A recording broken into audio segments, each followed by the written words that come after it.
Thank you very much, Jeff Cutmore from CNBC. And I'm delighted to see you, Dr. Kissinger, on the screen. And for me, it's a very moving moment because actually I met Dr. Kissinger the first time exactly 50 years ago at Harvard. Dr. Kissinger, you have been back a number of years here in Davos. I remember also our discussion, and many participants reminded me also today of the discussion we had 4 years ago on this stage.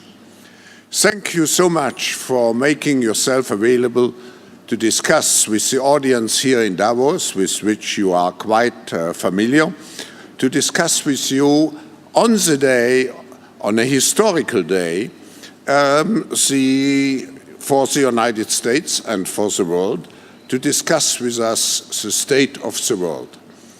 And Dr. Kissinger, I just mentioned it's a historical date, but many participants here in Davos felt that the speech of President Xi Jinping in his own way was also historical. I know you read the speech, and I would like to ask you, what do you draw as a conclusion from the speech of President Xi Jinping? May I make one brief comment about the previous part of your program? I knew Shimon Peres for 60 years, and he was an inspiration in many crises. And his significant contribution was that no matter how difficult problems were, he always was looking not for a definition of the problem so much as for a faith in a solution. And so it is an honor for me to be able to make this comment. Now, about your question. I think that President Xi's speech was of fundamental significance. It laid out a concept for globalization and some specific challenges and roads to a solution. But to me, the most important aspect was that it was an assertion by China of participating in the construction of an international order. One of the key problems of our period is that the international order with which we were familiar is disintegrating in some respects, and that new elements from Asia and the developing world are entering it. What President Xi has done is to put forward a concept of international order in the economic field that will have to be the subject of conversation and the substance of the creation of an evolving system. Dr. Kissinger, 4 years ago when we had our discussion here, it was just at the inauguration of the second mandate of President Obama. And I asked you at that time, what advice would you give to President Obama for his second mandate? Now, I ask you the same question again. Of course, the president is now the 58th president of the United States, is now changed. And we all look forward to, and that was very much a discussion subject here, what can we expect from the presidency of a President Trump over the next 4 years? But what advice would you give to President Trump now? Well, I would say to President Trump that one of the major achievements or impacts of President Obama was to withdraw America from some positions in which it was overextended, but also to create the fear that America was withdrawing from the world, even from places in which overextension would not apply and in which its contribution remains essential. So President Trump will have to find a definition of the American role that answers the concern of many parts of the world that America was giving up its indispensable role of leadership in some categories and major contribution in others, and to define where America can lead, where it must contribute, and in that process help on the creation of an international order.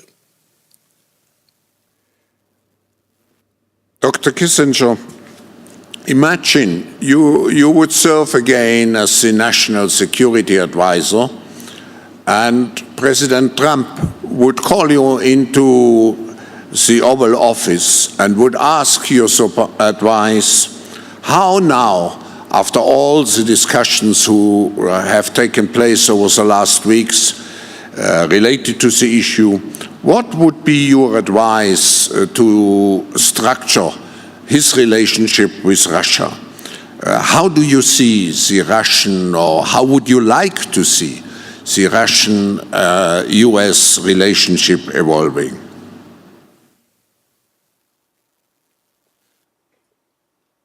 The relationship right now is at a point in which both sides seem to be operating on the basis of the worst assumptions they can make about the other side.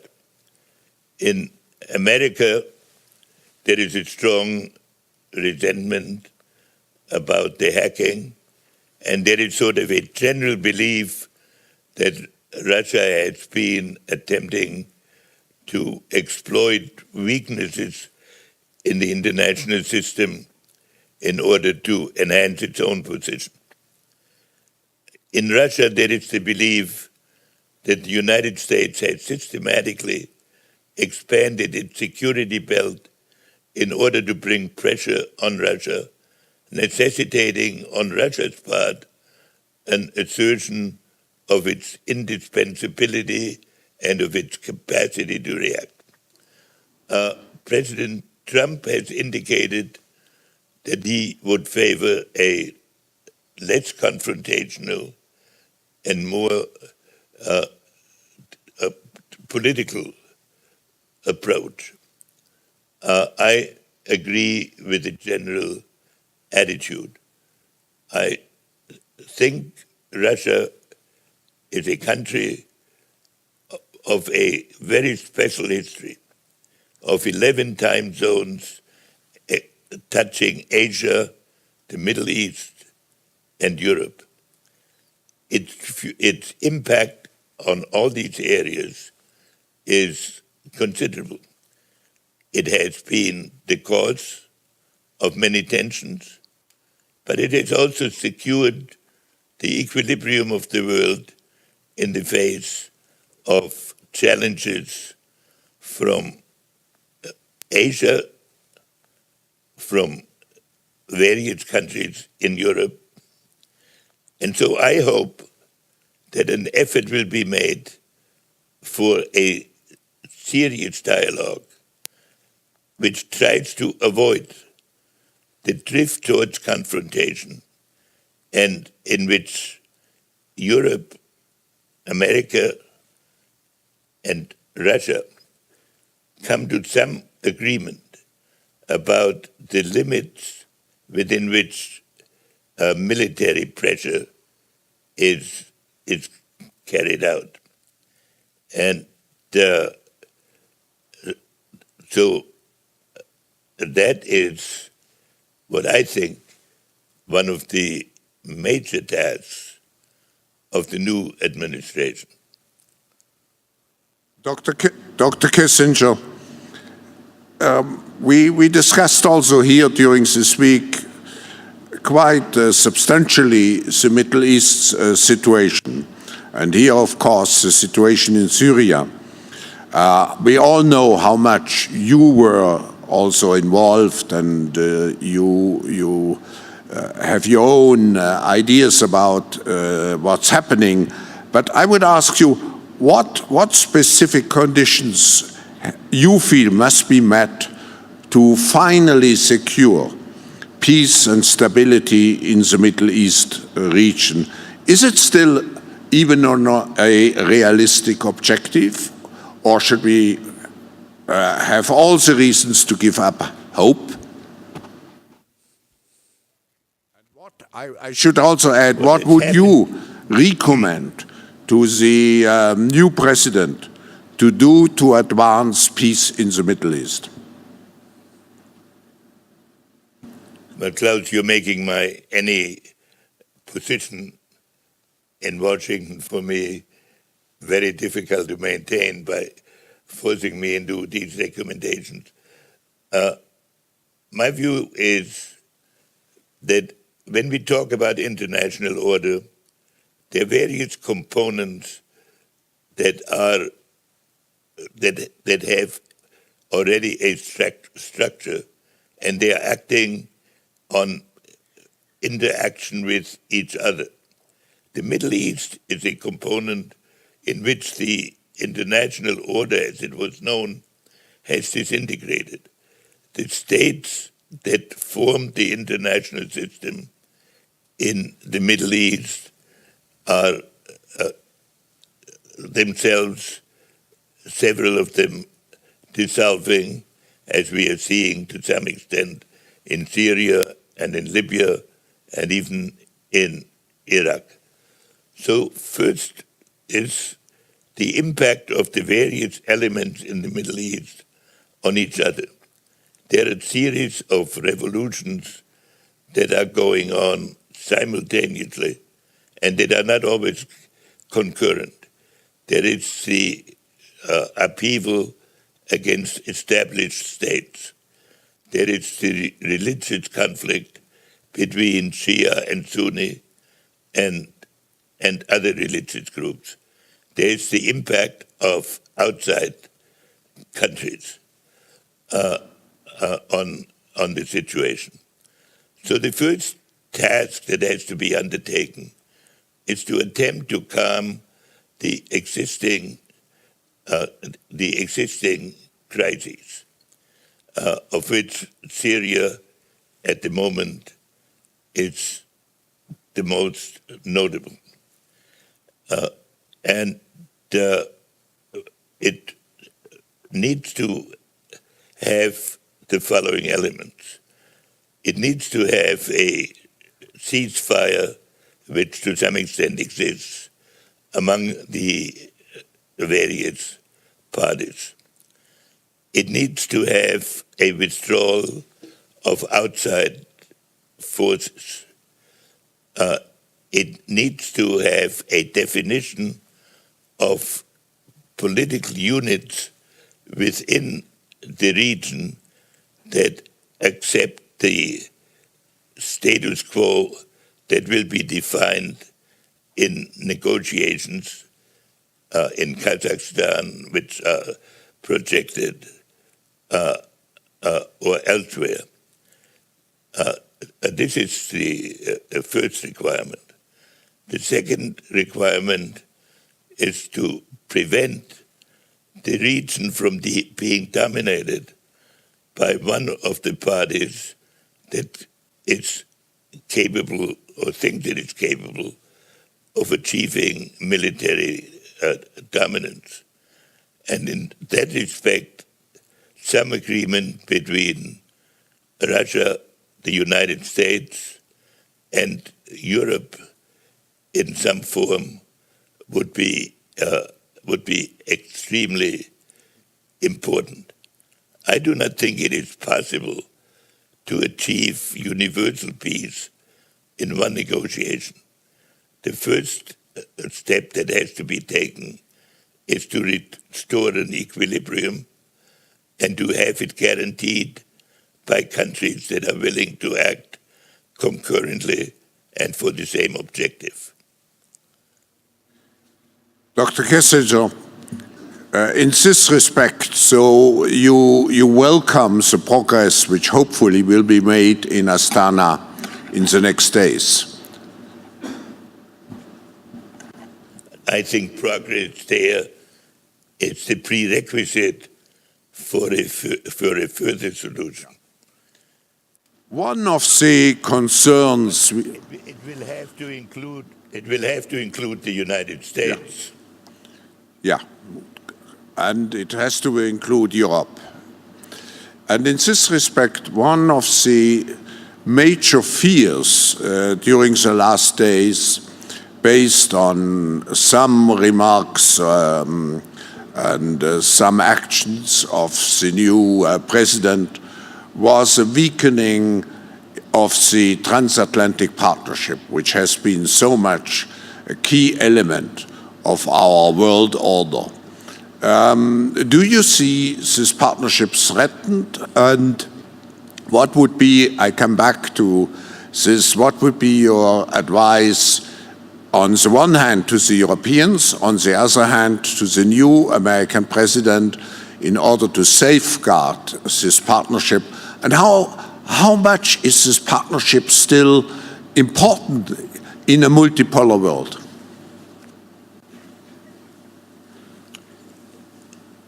One of the great contributions of statesmanship at the end of the Second World War was the creation of the Atlantic Partnership, because it reflected the reality that neither Europe nor the United States would by themselves be able to bring about a solution of the chaos that had been created in the Second World War.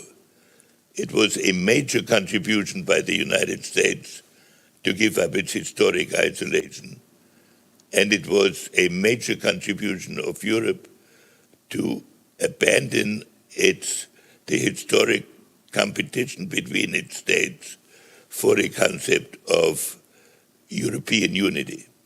Those moral and psychological elements are in many respects even more important today than they were then, because now we need a concept of world order that is, for the first time in history, that all parts of the world can directly affect all other parts, and that order can arise only if concepts develop which are held simultaneously by the key actors, at least by those key actors that can disturb the equilibrium. So I believe the Atlantic Partnership is of great consequence, because otherwise the Atlantic region would fall into the kind of competition that used to characterize Europe.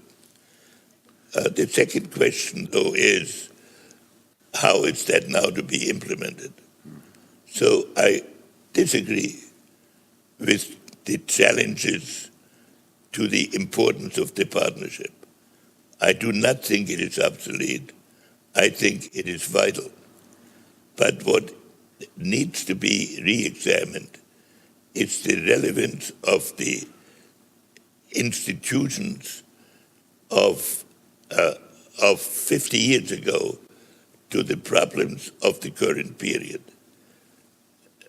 Not the importance of these institutions, but how an Atlantic Partnership would operate in the face of challenges that are entirely new and that now no longer embrace only the Atlantic region, but the evolution of the whole world.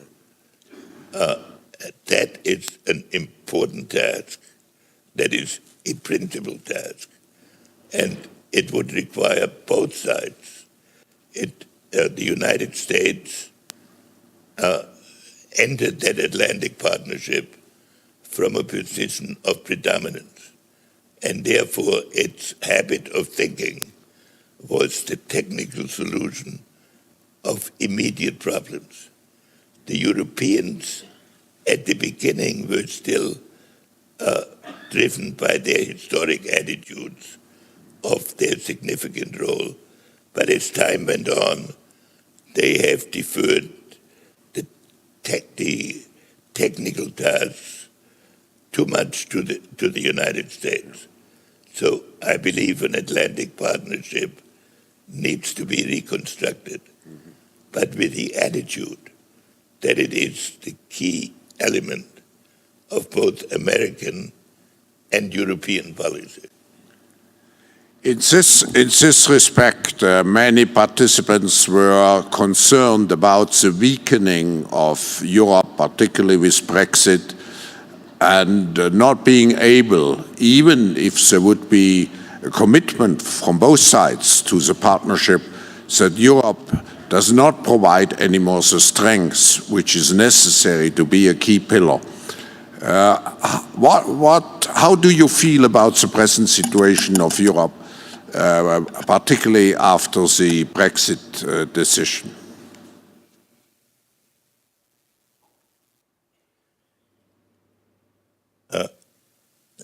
Originally, when the concept of Brexit came up, I had the traditional view that it would be an unfortunate outcome. As I reflected on it further, and particularly about the role of Europe in the history of the last decades, I came to the view that the big hole in the international system has been the reluctance of Europe to go beyond soft power in its commitment, and the tendency to identify Europe with the expansion or extension of bureaucratic, centralized power. So I could imagine that Brexit will be used in a creative way, not to see how to minimize the damage, but how to create a new role for Europe and America in the Atlantic Partnership. And that could take the following form. It could seek to address the problem that some of the key issues in Europe, for Europe, such as the economy and security, are very difficult to solve in a forum in which unanimity is the absolute requirement. And I have wondered whether it would not be possible, while maintaining the existing structure of Europe, to create within subgroups on finance and security, in which decisions could be made on the basis of a maybe an influence of the countries that will have to carry the greatest burden in these issues, especially in security and in finance, to prevent the recurrence of economic crisis caused by the unwillingness to meet the stated goals. In such a system, Britain could re-enter Europe as part of these groups, and it could also perform a function in linking Europe and America. I'm not saying that I have a detailed plan for this. I am suggesting that we need to find a solution in which the Atlantic region can act with the same moral conviction as it did in the early stages of the Atlantic alliance, but which reflects the new distribution of power that has emerged and addresses the problems that one could not even imagine when the Atlantic region was formed. And if our new president gives an impetus to this kind of dialogue and withdraws the threat of an American withdrawal, which I do not believe is feasible or desirable, then we might have a new period in which the Atlantic region could contribute to the structure of the world, of which President Xi has given us an Asian vision. Dr. Kissinger, our satellite time is running out. What wonderful opportunity to conclude our week here with such concrete proposals and ideas of how we can really create, I would say, a new world order. And I feel we should be very grateful to you, Henry, for taking the time at a very important day in the United States to be, at least digitally, with us. And on behalf of all those sitting here in the room, I would like to thank you very much. I would like to thank you personally also for the 50-year-long mentorship and all the advice you have given me. Thank you, and we appreciate it very much. Please join me.